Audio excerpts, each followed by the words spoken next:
This is Explorer 867. Today's the first day of the rest of your life, so get out and enjoy it.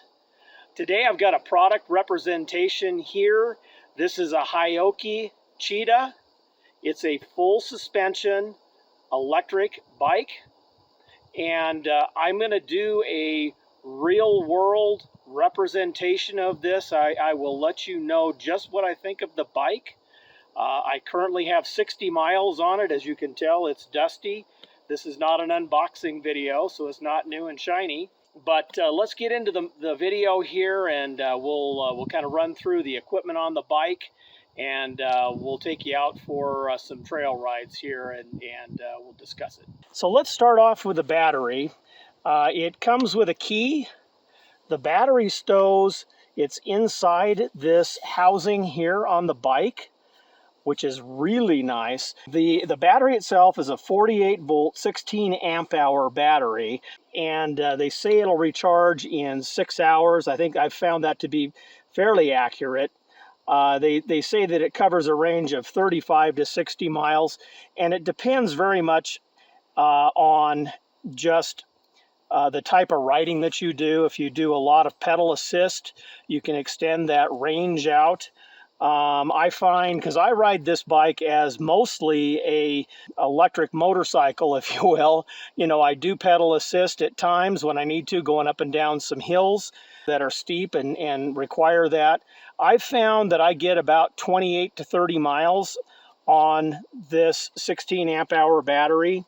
The battery itself, you can unlock it here. You've got a lever in the front you have to throw to the side, and the battery comes out of there. Sometimes it's a little bit persnickety getting it out of there, but it drops out of the body here like this, and it'll actually come completely out, and it's just a cassette. You could take it out and charge it. So if you're riding this, you know, to work and back, you can take it in the office and charge it. It plugs in right here for charging. And so let's go back in here with this. Tuck it in there and snap it up in and lock it, and you're all set. And also the battery is waterproof. And you can also charge the battery inside while it's attached to the bike by flipping this up, and you can gain access to, if you can see it there, I don't know, but anyhow, you can gain access to that charge port inside there. When you get the bike, there are some things that you'll have to assemble, and the handlebars are one of the items you have to assemble. All of the components come attached to the handlebars, packed in the package, so it's not like you have to wire any of this stuff up. It's all there.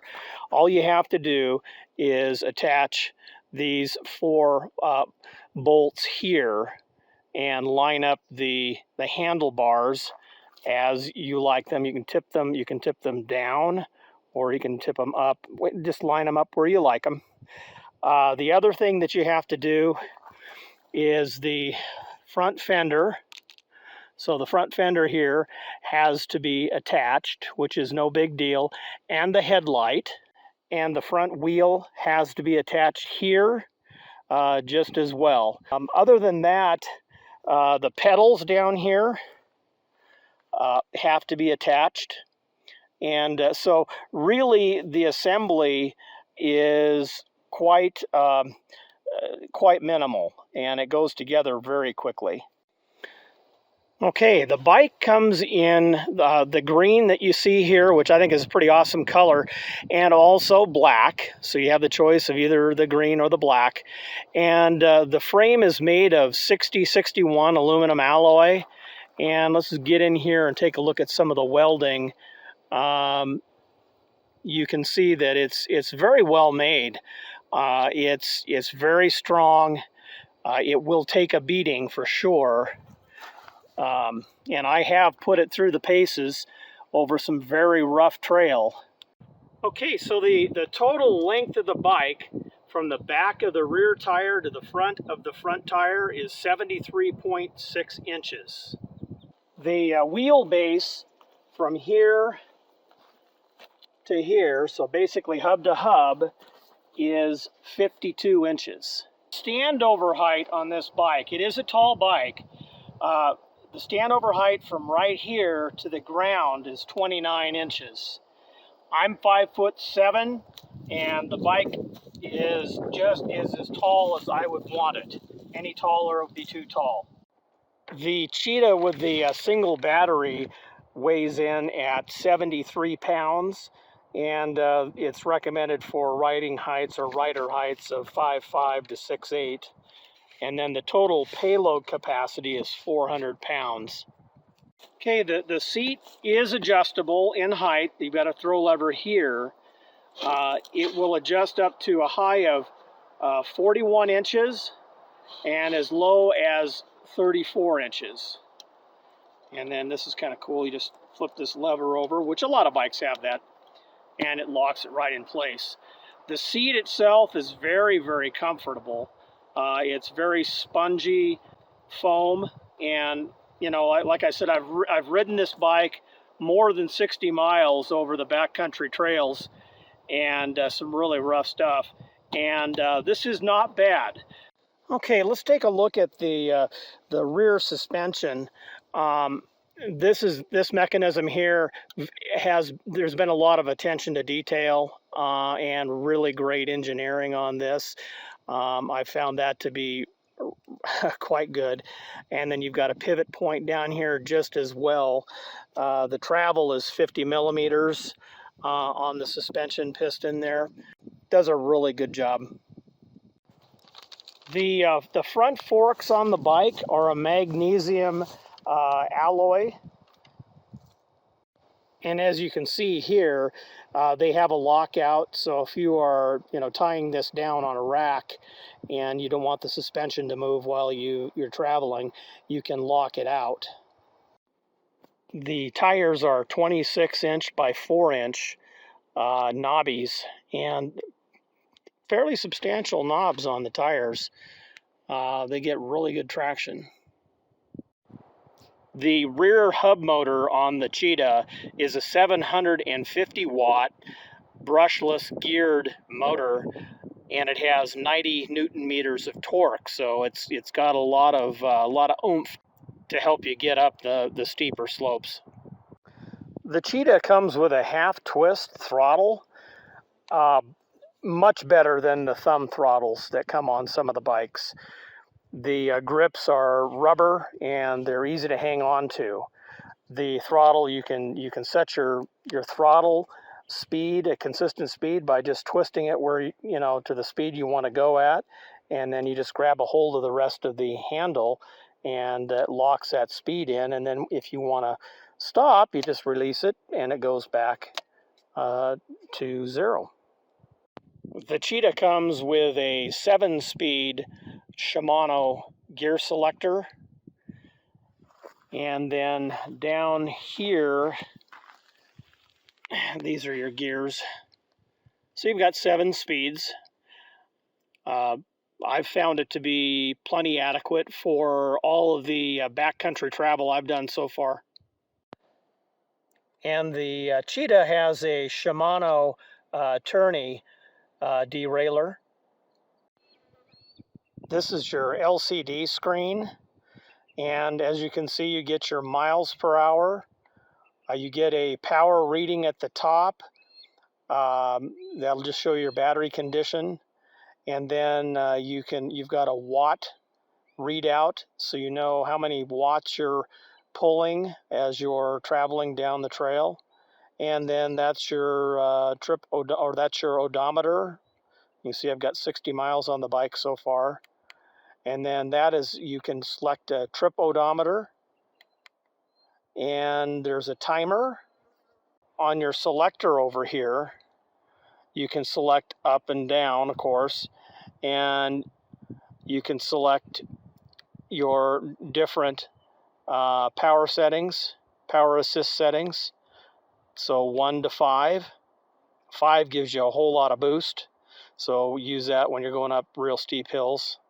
The Cheetah has hydraulic brakes on both front and rear. They're the Gemma GA 1000s. It stops the bike. I've never had any issues trying to stop this bike. They do a terrific job. On the Cheetah, the brake levers are aluminum alloy, and when applied, they have a motor cutoff switch as well. The Cheetah does also come, and mine came mounted in the box with a nice carry rack on the back. I think they say it'll hold 40 pounds, and it's fairly robust. And as you can see, it does come with a tail light, and it's quite bright, LED, and it's also brake light. The headlight is very bright. It's got 4 LED bulbs. Okay, let's take this down the trail here. We'll turn it on. Let's go ahead and put it in pedal assist 2, and here we go.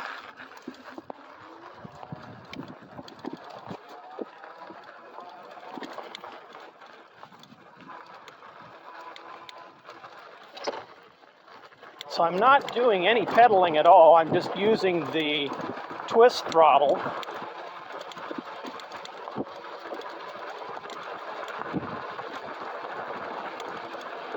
That does real well.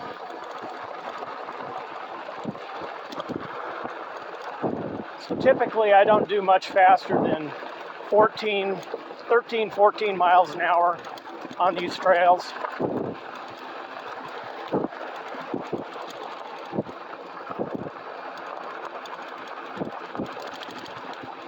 I'm going to go ahead and bump it up to pedal assist 3. There we go.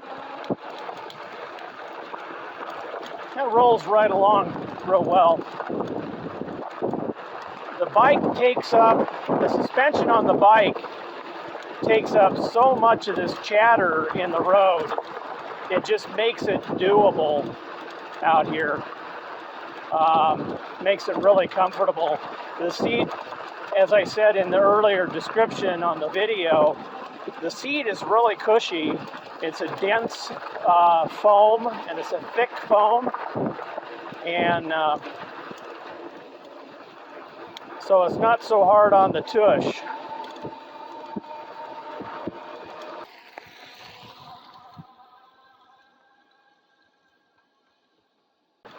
Now I'm in my mid-60s.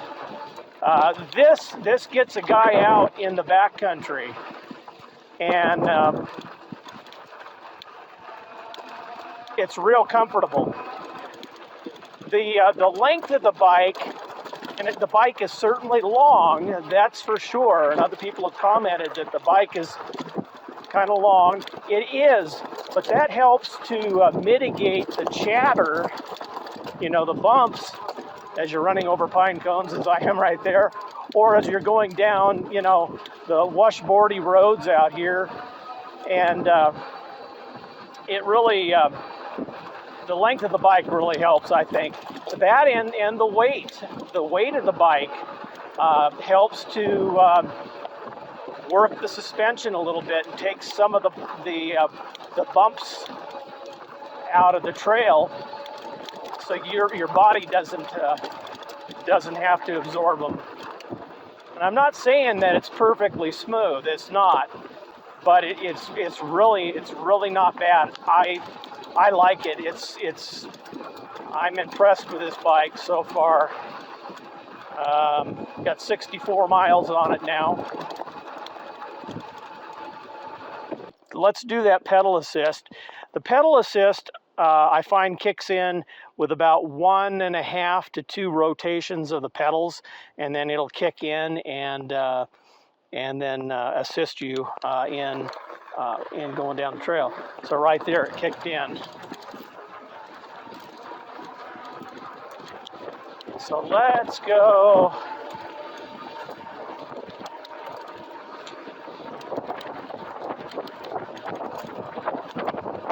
So I'm in 4th gear, 5th gear,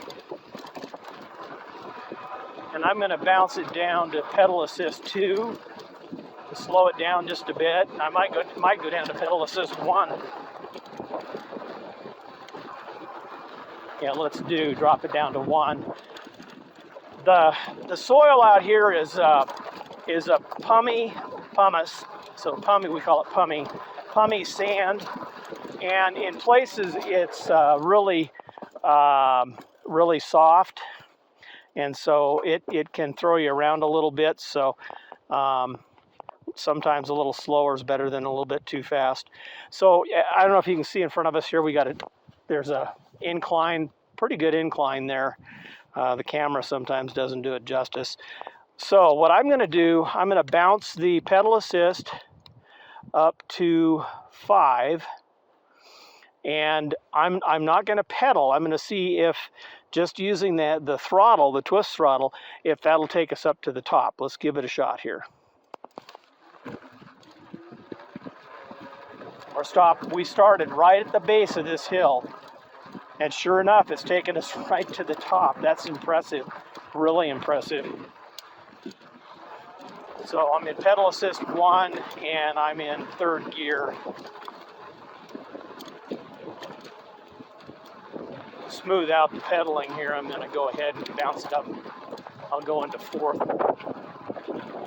And with pedal assist 1 and 4th gear, it just smooths out the pedaling. So if you want to get some exercise, you can certainly get some pretty good exercise. Or you can do it as, run it as an electric motorcycle. I do that quite a lot. If you pedal assist, you'll get a little more mileage out of your battery.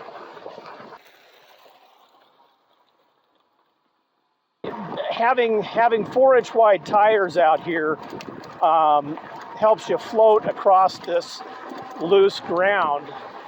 You float up on top as opposed to digging in, and so it's easier to control the bike. It takes less effort for the bike to propel itself. The knobs are really pronounced on these tires, so you get a lot of good traction. Overall, now with 65 miles on it of all backcountry like this, and it's performed very well.